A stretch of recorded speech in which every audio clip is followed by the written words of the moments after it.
My brother Darren is a convicted pedophile who served 5 years for molesting a 7-year-old. But when he got out, my entire family demanded I allow him near my 3 daughters. When I refused, they launched a relentless harassment campaign, including Darren showing up at my 8-year-old's birthday party with a doll in a bathing suit, until I was forced to get a restraining order. Even then, my mother spent her retirement savings on his legal fees to fight me, while the rest of the family stalked us and filed false CPS reports. In the end, we had to pay him $30,000 just to make him leave us alone. The day Darren was released from prison, my mother called me 17 times. I already knew what she wanted. For months, she'd been making comments about forgiveness and second chances, but there was no way in hell I was letting a convicted pedophile near my 3 girls. Darren had served 5 years for what he did to his neighbor's daughter. She was 7. My oldest daughter had just turned 8. And somehow, I became the villain in the family for saying no. Mom showed up at my doorstep that morning, armed with a speech about redemption and how Darren had found God. She even brought a folder of certificates, anger management, parenting, faith programs, whatever prison offered. Like that somehow erased what he did.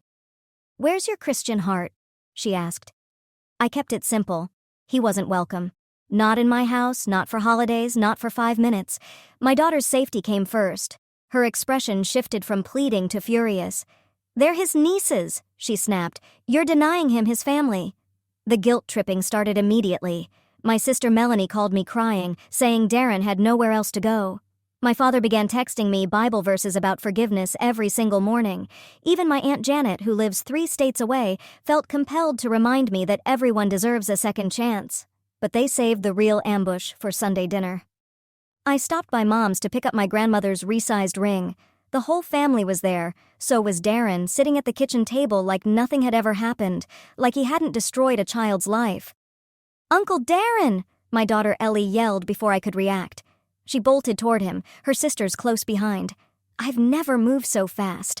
I scooped up all 3 girls and headed straight for the door. Darren had the nerve to look wounded. "I just wanted to meet them," he said softly. "I'm their uncle." That's when I snapped. I told him that sharing blood didn't give him the right to access my children. I reminded every person in that room what he'd been convicted of. My mother actually covered her ears. My father muttered something about letting go of the past. Melanie accused me of traumatizing my kids. The smear campaign began the next morning. Mom told her church I was keeping her grandchildren from her, leaving out the crucial detail of why. Melanie posted a Facebook rant about people who don't understand redemption. The comments were full of prayer hands and scripture. My phone blew up with messages from people who had no idea what had really happened. Then Darren started appearing in random places, the grocery store, the park, always at a distance, always insisting it was coincidence. He'd wave to the girls from across the playground. I began documenting every incident time, date, location, witnesses. My husband installed security cameras after Darren drove past our house 3 times in a single day. The final straw was Ellie's birthday. We rented the local community center, invited her entire class. Midway through cake, Darren walked in holding a gift. Mom was right behind him, beaming like she'd just done something noble. "Every girl deserves her uncle at her birthday," she declared. Parents started grabbing their kids and leaving. One father recognized Darren from the offender registry. Within minutes, the party was over. Ellie cried in the bathroom while her classmates' parents whispered in the parking lot. The gift he brought? A doll in a bathing suit. I filed for a restraining order the next morning. That's when things really escalated. Mom hired a lawyer for Darren using her entire retirement savings. They accused me of alienating him from the family. The lawyer argued that Darren had served his time and deserved a relationship with his relatives. My own mother testified against me in court. The judge granted a temporary order but warned it might not hold long term. Darren had completed probation. Technically, he wasn't breaking any laws just by being nearby. The final hearing was scheduled for the following month. In the meantime, the harassment from my family only escalated. My father began showing up at my husband's workplace, pleading with him to talk some sense into me. Melanie tried to pick the girls up from school, claiming I'd given her permission. After that, the school had to remove my entire family from the approved pickup list. Even distant relatives I hadn't spoken to in years started taking sides. Last night, I found Ellie scrolling through old Christmas photos on my phone. "Why don't we see Uncle Darren anymore?" she asked. "Grandma says you're being mean to him." I wanted to scream. Instead, I pulled her into a hug and changed the subject, but I knew this wasn't over. The final hearing was just 2 weeks away, and Mom had already made it clear she'd mortgage her house if she had to. That's when it hit me just how far she was willing to go. I knew I had to get ahead of whatever she was planning. The mortgage threat wasn't just bluster. She'd already drained her retirement savings hiring Darren's lawyer. I started calling every family law attorney in town, booking consultations. If I could meet with them first, they'd be conflicted out of representing her. My husband took time off work to help with the girls while I prepared for court. We enrolled the kids in after-school programs to reduce the chance of unscheduled family visits. After Melanie's pickup stunt, the school principal personally walked the girls to the bus each afternoon. 3 days later, I got a call from my cousin Jenna. She'd always stayed out of family drama, so I was surprised to hear from her. She asked if we could meet for coffee. Against my better judgment, I said yes. Jenna looked drained when she slid into the booth across from me. She scanned the cafe like she was afraid someone might see her. Then she pulled out her phone. "I need to show you something," she said, scrolling through her messages. "Your mom's been organizing everyone. She made a group chat." My stomach turned as I read through it. 23 family members were actively plotting ways to force contact between Darren and my girls. They were discussing strategies like showing up at school concerts, accidentally bumping into us at the store, even having different relatives file for grandparent rights just to tie me up in court. But the worst part was how they talked about me. According to them, I was unstable, vindictive, and poisoning my daughters against a loving family. Mom had spun the entire narrative claiming Darren's conviction was a misunderstanding, that the victim's family had overreacted. Jenna tucked her phone away and said quietly, "I have kids too. I looked up the case. What Darren did? It wasn't a misunderstanding." I spent the rest of the day taking screenshots of everything Jenna sent me. The chat thread was a goldmine of their entire strategy.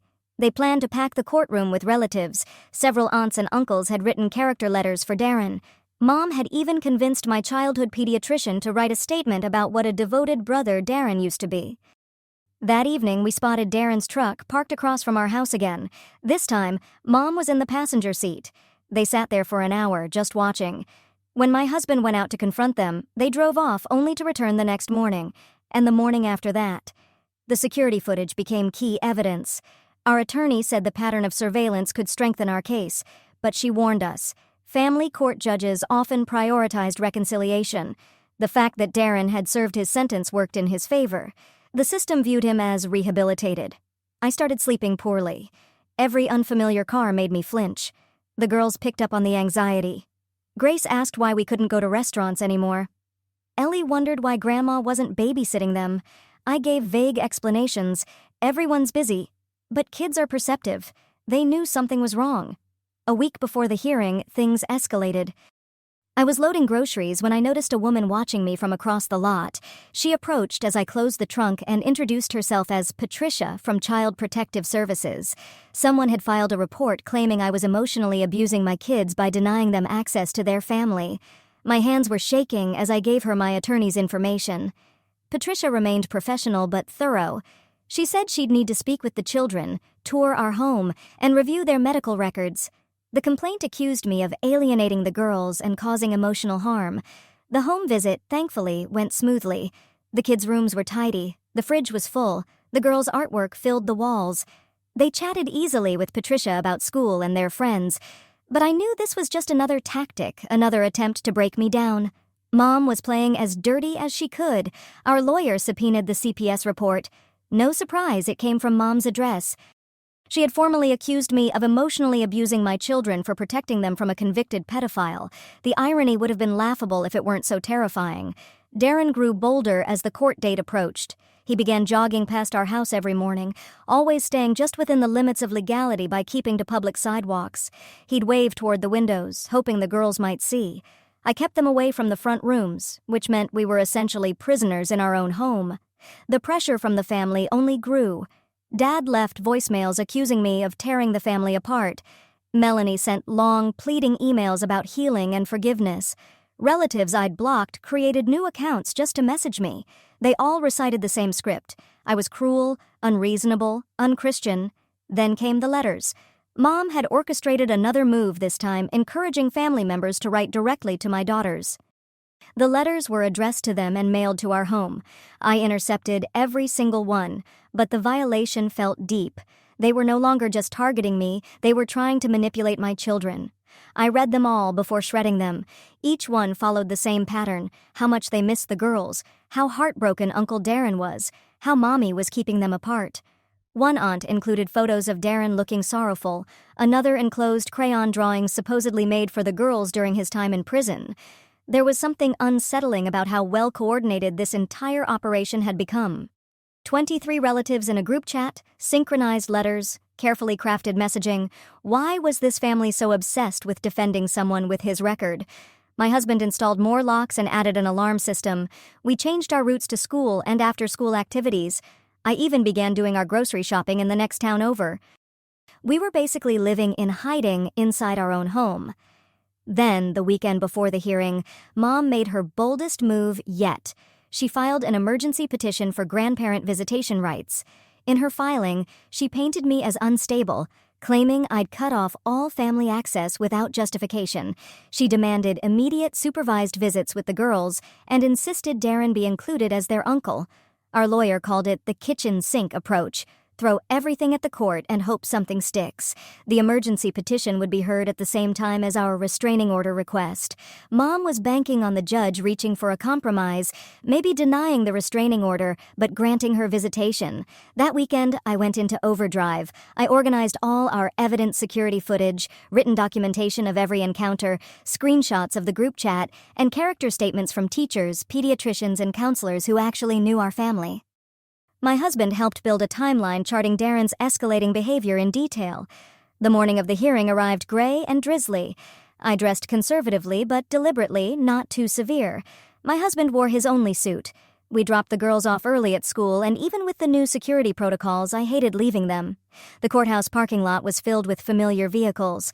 Just as I feared, Mom had gathered the entire extended family. I recognized aunts, uncles, cousins, even childhood neighbors. They stood in tight groups, whispering and glaring as we passed by. Inside the courtroom, Darren sat in the front row beside Mom and their attorney. He wore a brand new suit and a fresh haircut. He looked like someone's wholesome uncle, not someone listed on the sex offender registry. Mom dabbed her eyes with a tissue, playing the role of heartbroken grandmother to perfection. Our side of the courtroom was nearly empty, just the two of us, our attorney, and to my surprise, Jenna. She gave me a small, steady nod as we sat down. That simple gesture meant more than I could express. I had never felt more alone and yet more ready. Whatever happened in that room, I knew I couldn't let them win.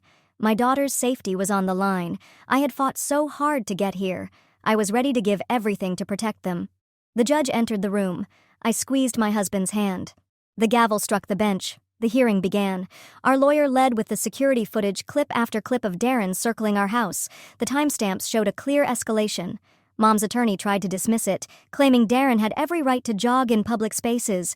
During the first recess, I spotted Melanie in the hallway. She was on the phone, whispering urgently and glancing in my direction. Whatever she was planning, I could feel it coming. My husband stayed close, his hand steady on my back as we made our way through the knots of glaring relatives. Back inside, court resumed, and my mother took the stand.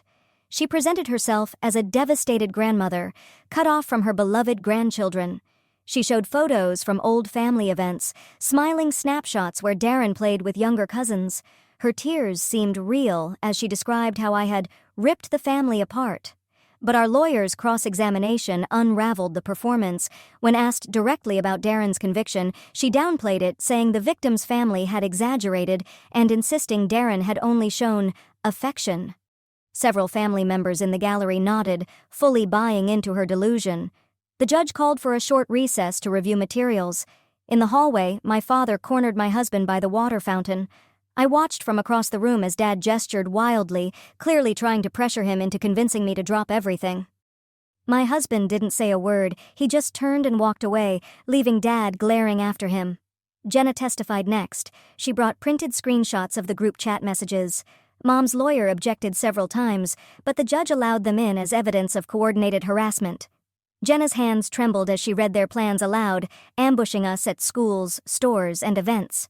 That afternoon, Darren took the stand. He had clearly been coached, his voice soft, his words calculated. He spoke about rehabilitation and second chances, claiming all he wanted was to watch his nieces grow up. His performance might have been convincing to someone unfamiliar with his past, but our lawyer methodically tore that image apart. Darren couldn't explain why he insisted on jogging past our house daily. He stammered when questioned about crashing Jane's birthday. His carefully constructed calm broke when the victim's impact statement was read aloud. The tension in the courtroom shifted. During the lunch break, I discovered my mother had packed the gallery with members of her church. They filled an entire row, each wearing matching gold crosses and casting judgmental stares. One woman from Mom's Bible study hissed at me in the restroom. Then came the CPS report. Patricia testified in person, stating that there was no evidence of abuse, neglect, or emotional harm in our household. She said the girls were well-adjusted, healthy, and thriving. Mom's lawyer tried to spin that as proof the children needed their extended family. It didn't land. I was the last to testify.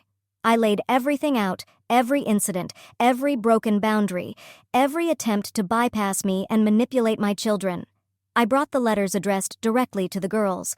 I explained the emotional toll, the constant surveillance, the way we'd completely altered our lives to stay safe.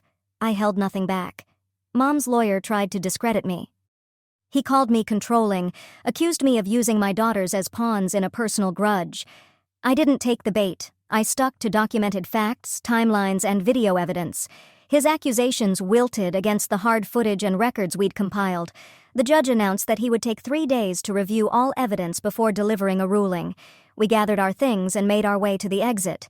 That's when Darren made his move. He stepped directly into my path. I froze.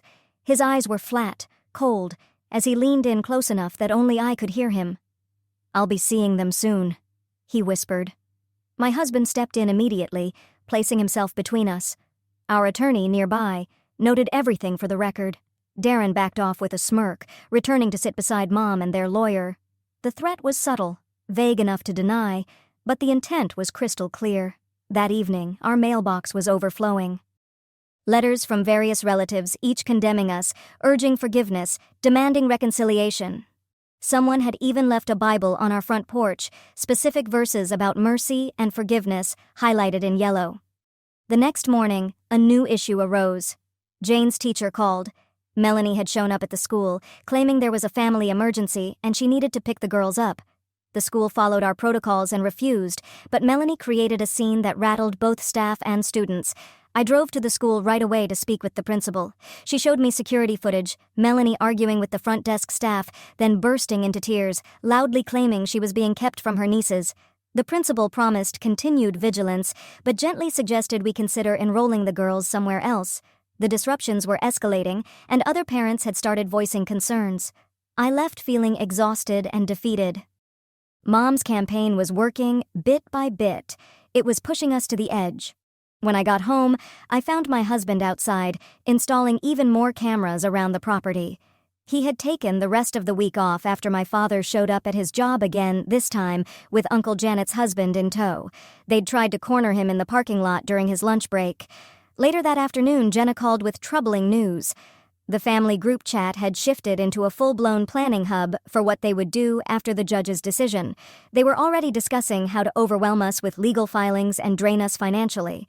Some suggested attending the girls' activities under the guise of coincidence, just to make contact. I spent hours compiling screenshots and documenting each threat for our lawyer.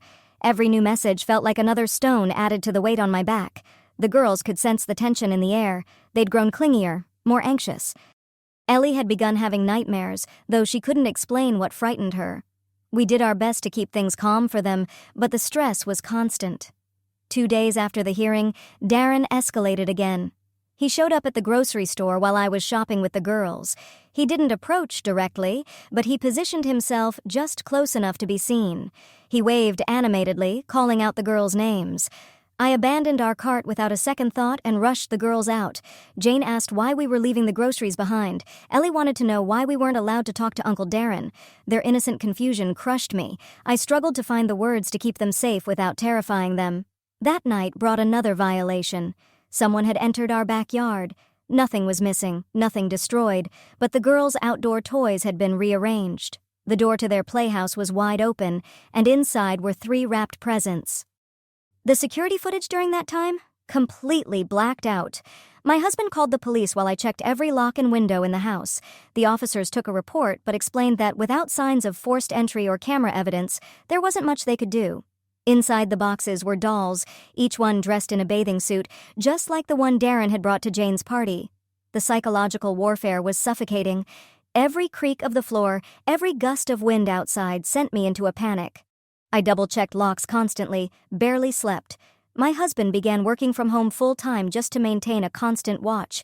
We were trapped in our own home, exactly what Mom and Darren wanted. The morning of the judge's decision arrived under a gray sky and a loud thunderstorm. We dressed with quiet care, preparing ourselves for either outcome. A trusted friend from my parenting group, someone entirely uninvolved with my family, had agreed to stay with the girls. When we arrived at the courthouse, it was even more crowded than before. Mom had rallied even more supporters this time, bringing along several influential church members. They were all dressed in coordinated outfits and held signs with messages about family unity. Somehow, local news had caught wind of the case. Reporters lingered near the entrance, cameras in hand. Inside the courtroom, the tension was thick. Darren sat between Mom and their attorney, dressed in yet another new suit. The coordinated outfits made it look like they were attending a wedding, not trying to force children into contact with a registered sex offender. It was surreal. Darren kept turning to flash warm, victimized smiles at relatives. Mom clutched her handkerchief like she was starring in a drama. The whole scene was theater. When the judge entered, he carried a thick folder. His face gave nothing away as he began delivering his remarks. He addressed both sides carefully.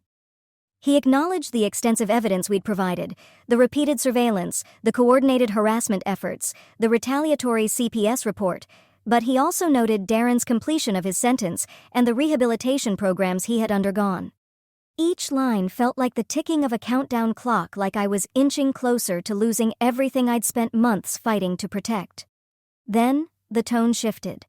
The judge focused in on the specific behaviors. The stalking patterns shown clearly in the footage, the birthday party ambush, the group chat outlining deliberate harassment. His voice turned sharp as he addressed Darren directly, stating unequivocally that his actions were inappropriate and threatening. The ruling was a mix of relief and frustration. The judge extended the restraining order against Darren for 1 more year, citing his escalating and targeted behavior. He made clear that any further contact would lead to criminal consequences. However, he also granted my mother limited visitation rights, 1 hour a month, supervised, in a neutral location. Darren was expressly forbidden from attending or being present during those visits. On Mom's side of the courtroom, there was a sudden wave of murmurs. Some relatives looked satisfied, taking it as a partial victory. Others looked outraged by the judge's restrictions. Darren's face betrayed his fury beneath the mask of calm. He leaned in, whispering heatedly to their lawyer, clearly already strategizing their next move. Our attorney told us this was actually a win. The restraining order was now far more defensible, and the tightly controlled visitation setup gave us a degree of oversight. Still, I felt nauseated. I knew Mom would use every second of those visits to manipulate the girls. As we made our way out, Melanie intercepted us in the hallway. She launched into a furious rant about how I was tearing the family apart, accusing me of selfishness and cruelty. When she grabbed my arm to keep me from walking away, security stepped in. Her loud protest drew attention, whispers and stares echoing through the corridor. Outside, the courthouse steps were swarmed with reporters. Someone had leaked information framing it as a tragic family split over misunderstood allegations. We pushed through with our lawyer's help, ignoring the shouted questions about denying kids access to their family. Moments later, Mom stepped out and put on a performance for the cameras. Every bit the grieving, heartbroken grandmother. The ride home felt like something out of a dream. We'd won on paper, but at what cost? And the fight was far from over. With visitation rights granted, Mom had her foot in the door. Darren would undoubtedly use her sessions to stay connected, even indirectly. A restraining order was only as strong as the respect given to it, and Darren had shown none. When we got home, more gifts were waiting on our porch. Despite the cameras, someone had managed to leave 3 matching heart pendant necklaces. The message couldn't have been clearer. Darren wasn't giving up, he was just switching tactics, staying just within the lines of the court's ruling while still violating our boundaries. That night, our attorney called with new developments. Mom's legal team had already filed a motion seeking expanded visitation. They claimed the 1-hour supervised visits were excessively restrictive and emotionally damaging to the grandmother-grandchild relationship. The court battles would continue. Later, after the girls went to bed, my husband and I sat together trying to figure out next steps. We talked about moving, changing schools, even the possibility of changing our last names. Every option came with enormous costs, uprooting the girls, losing our home, our community. But how else could we protect them? Jenna sent more screenshots from the family group chat. They were celebrating what they saw as Mom's partial victory and already planning how to use it strategically. One person suggested Darren should accidentally show up at the visitation center. Others discussed wearing hidden recorders during visits to catch me saying something incriminating. The next morning brought more fallout. Jane's best friend's mom called to say, very politely, that Jane was no longer invited to the weekend sleepover. Word had spread. People had seen the court coverage. Darren's name on the registry wasn't something she could ignore. She said she was sorry, that she had to think about the other kids. I understood, but watching Jane's face fall when I explained was agonizing. She didn't understand why she was being punished for something the adults had done. Ellie and our youngest picked up on the atmosphere too. They grew more irritable, more tearful. The pressure was cracking us open. Then, for the first time in months, my husband's parents finally called. They'd kept quiet through the ordeal, but now they offered their version of support by suggesting we were being too extreme. Couldn't we find some kind of middle ground? Their well-meaning tone stung worse than direct attacks. They still didn't understand. They didn't want to understand. We spent the week establishing routines around the court order. I met with the visitation supervisor and put firm rules in place. No gifts, no photos, no passing messages. Mom would get 60 minutes under observation, nothing more. The first visit was scheduled for the following week. I sat the girls down to prepare them, explaining Grandma would be seeing them at a special place. They were excited but confused. Jane asked if Uncle Darren would be there, and my heart broke all over again having to revisit that conversation. Meanwhile, Darren kept finding ways to insert himself into our lives without technically violating the restraining order. He began volunteering at events we'd once attended as a family. He joined clubs and organizations we were associated with, always staying just outside the legal boundary, but always close enough to make sure we noticed. My father escalated his own tactics. He began showing up at my husband's workplace again, ignoring prior warnings. He loitered near the parking lot with laminated Bible verses and printed articles about forgiveness. Eventually, building security banned him, so he simply moved to the public sidewalk across the street. Melanie launched her own campaign online. She created multiple social media accounts to harass our friends, messaging anyone connected to us. Her version of events painted me as mentally unstable, vindictive, and emotionally abusive, accusing me of denying my daughters the love of their family. Some of our friends began to drift away, unsure what to believe anymore. The stress took a physical toll. I developed near-daily migraines and couldn't sleep. My husband's blood pressure shot up. The girls started acting out at school tantrums, missed homework, slipping grades. We enrolled in family therapy, which helped, but it was another financial burden on top of our ever-growing legal costs. Our lawyer warned us that Mom's legal team was building toward a much larger offensive. They'd hired a private investigator to follow us, looking for anything they could twist into ammunition. Every trip to the park, every school event, every moment in public suddenly felt like a potential trap. Every interaction with the girls had to be weighed for how it might look in court. One morning, I spotted Darren across the street, snapping photos of our house from just beyond the restraining order's range.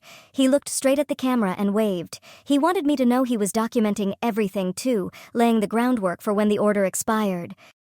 Through Jenna's continued monitoring of the family group chat, we learned of their long-term strategy. Wait out the restraining order while collecting evidence of parental alienation. They coached each other on what to document, how to act, and how to present themselves as victims in any future hearings. We installed panic buttons in multiple rooms. We created safety protocols and code words with the girls. If anyone approached them, they were to go straight to a trusted adult and use the phrase we taught them. It was heartbreaking to teach our children how to be constantly on guard. A week before the first supervised visit, Mom's attorney sent a formal letter requesting permission for her to bring old photo albums to share family heritage with the girls. We declined. She responded with accusations of cultural erasure, claiming we were denying the girls their roots. Darren, meanwhile, escalated. He began frequenting businesses near the visitation center. Legally, he wasn't violating the restraining order. He wasn't entering the facility, but he made sure he was close by. The law was on his side as long as he didn't step over the line. I met with the visitation supervisor in advance to voice our concerns. She listened and assured me they had firm protocols in place, but I saw it in her face. She'd worked with families like ours before. She knew determined individuals could bend rules without technically breaking them. The night before the visit, no one slept. The girls sensed our unease despite our best efforts to act normal. Jane kept asking if something bad was going to happen. Ellie wouldn't let go of me. Our youngest started bedwetting again, a behavior she'd outgrown months earlier.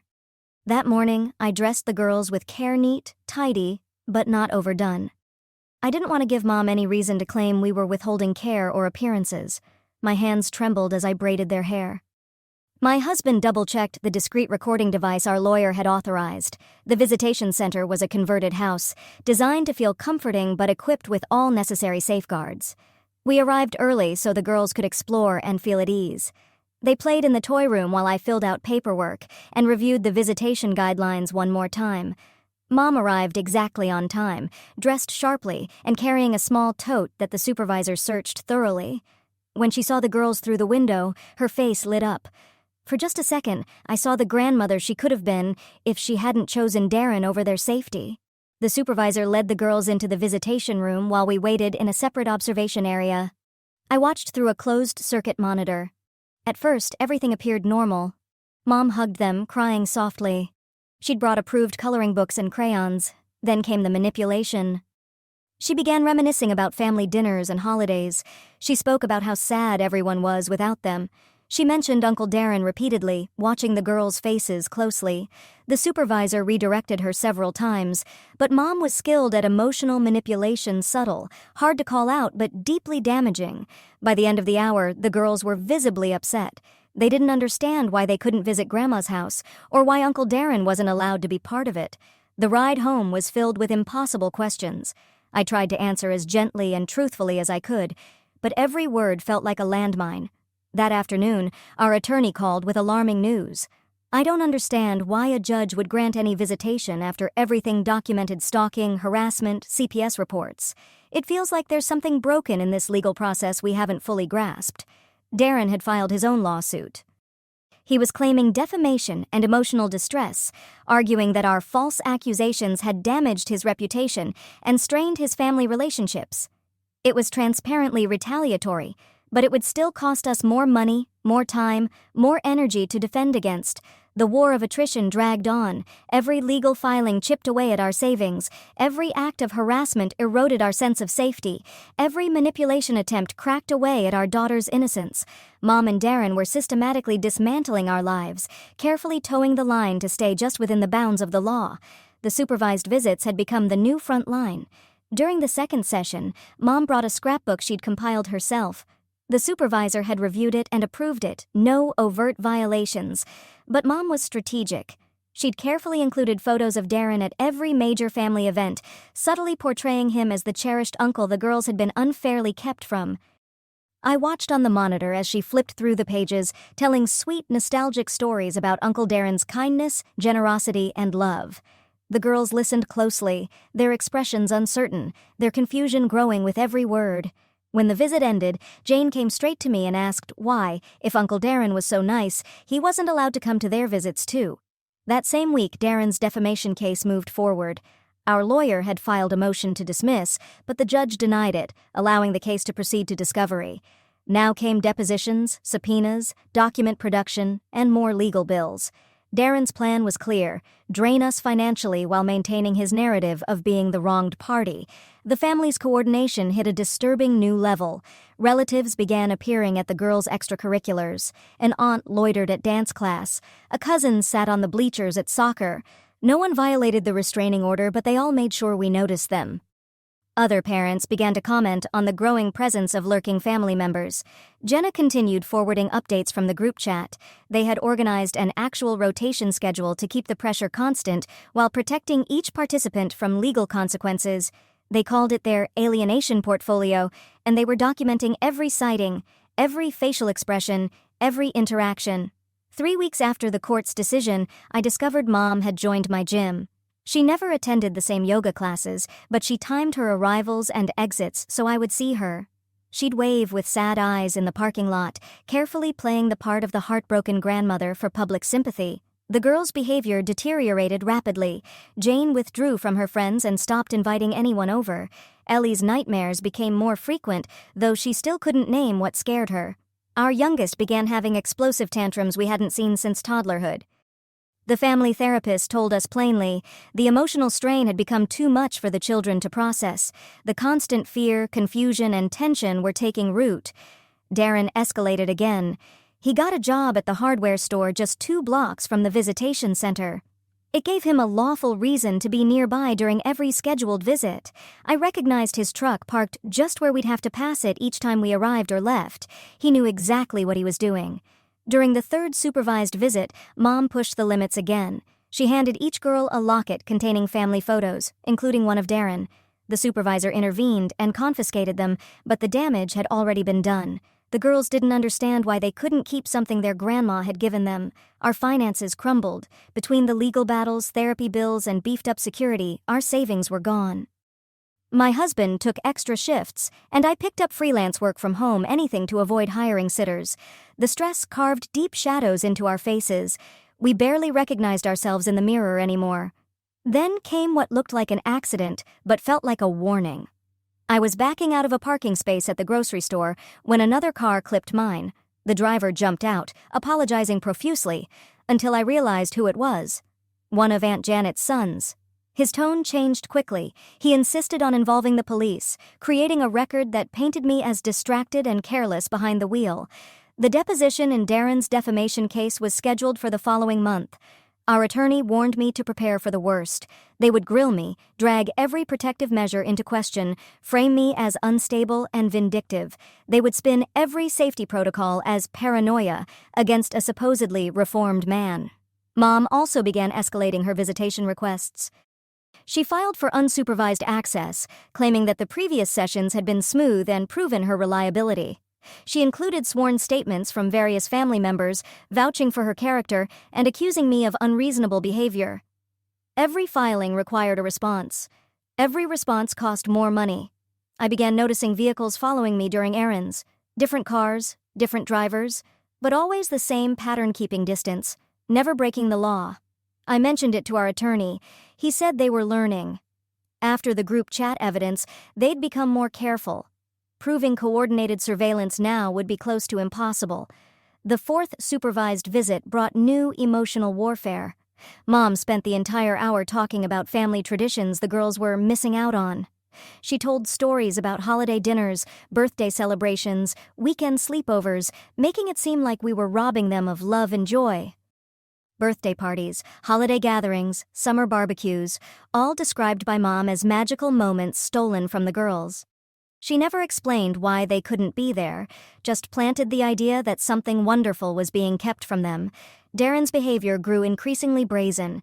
He began jogging past the visitation center during our scheduled sessions, timing his route perfectly to appear as we arrived or left.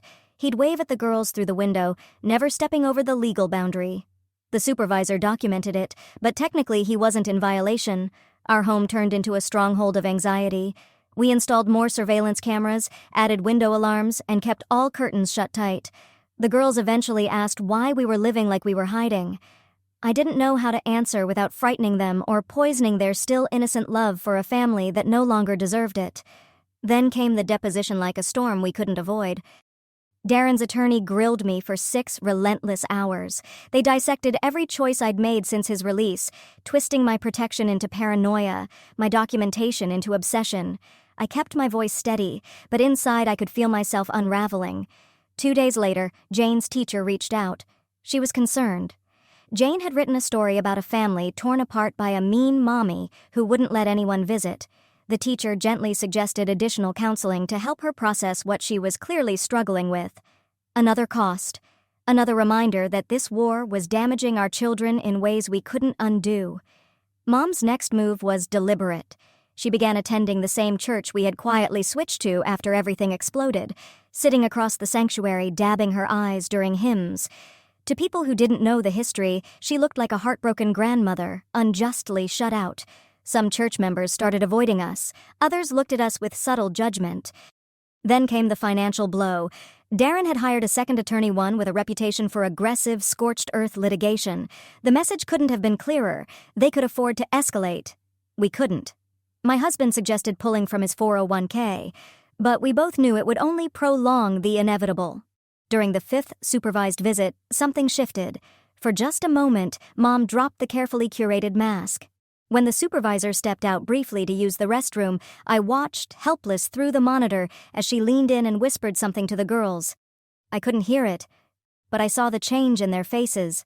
Jane looked alarmed. Ellie looked confused. In the car afterward, I asked gently what Grandma had said. They exchanged looks, but said nothing. That night, I found them curled up together in Jane's bed, whispering. The moment they saw me, they fell silent. Whatever Mom had planted was growing between them and between us. Darren, meanwhile, filed more motions in his defamation suit. He now claimed lost wages from jobs he couldn't get due to my so-called slander. He demanded access to my social media, email accounts, and even personal journals. Our attorney fought every request, but warned that family courts often favored broad discovery. Nothing was guaranteed. The family shifted tactics again. Less direct contact, more targeted whisper campaigns. Parents at school began receiving anonymous letters hinting at concerns about our mental stability. Local businesses we frequented got phone calls questioning our credibility. Bit by bit, our community ties frayed. Isolation deepened. Jenna warned me about what they were planning for the holidays. The group chat was full of cryptic messages, references to Christmas justice, to restoring what was broken. They'd learned to speak in code, harder to document, harder to stop.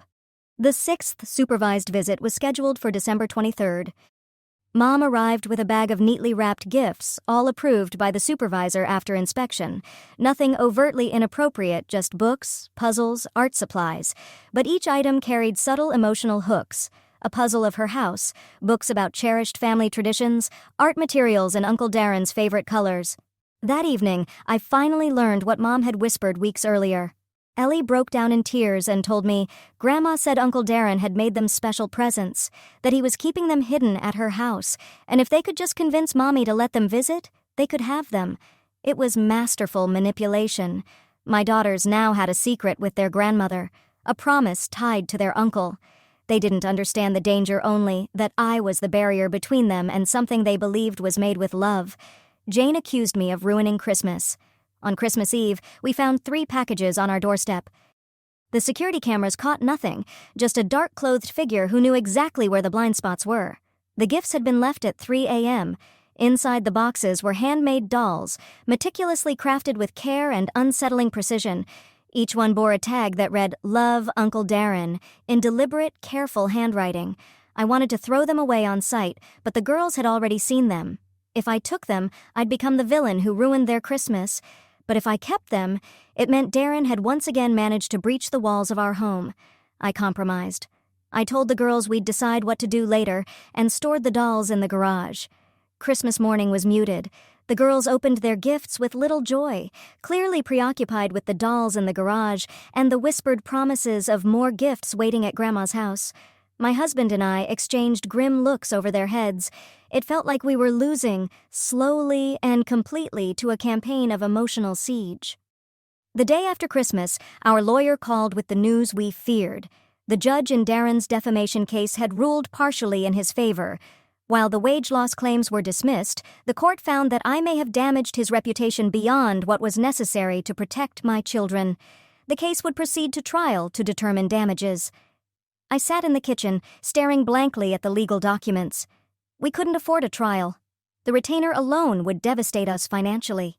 Mom and Darren had succeeded in their real goal, not to win custody, not to be part of our lives, but to drain us into submission.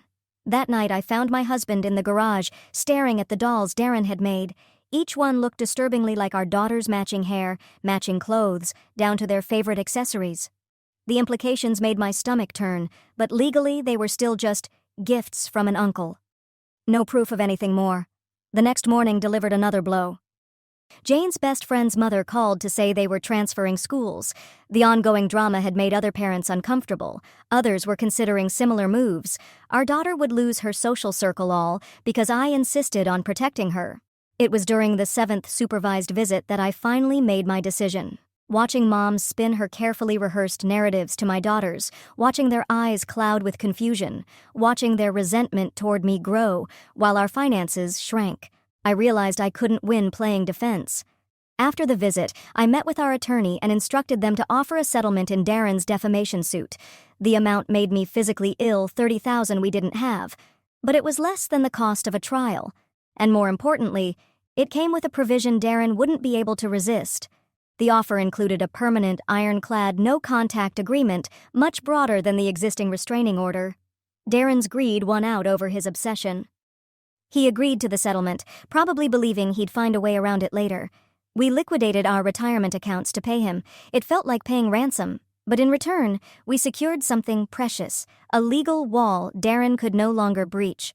Mom's retaliation was swift. She filed for expanded visitation, using the settlement as proof that I had falsely maligned Darren.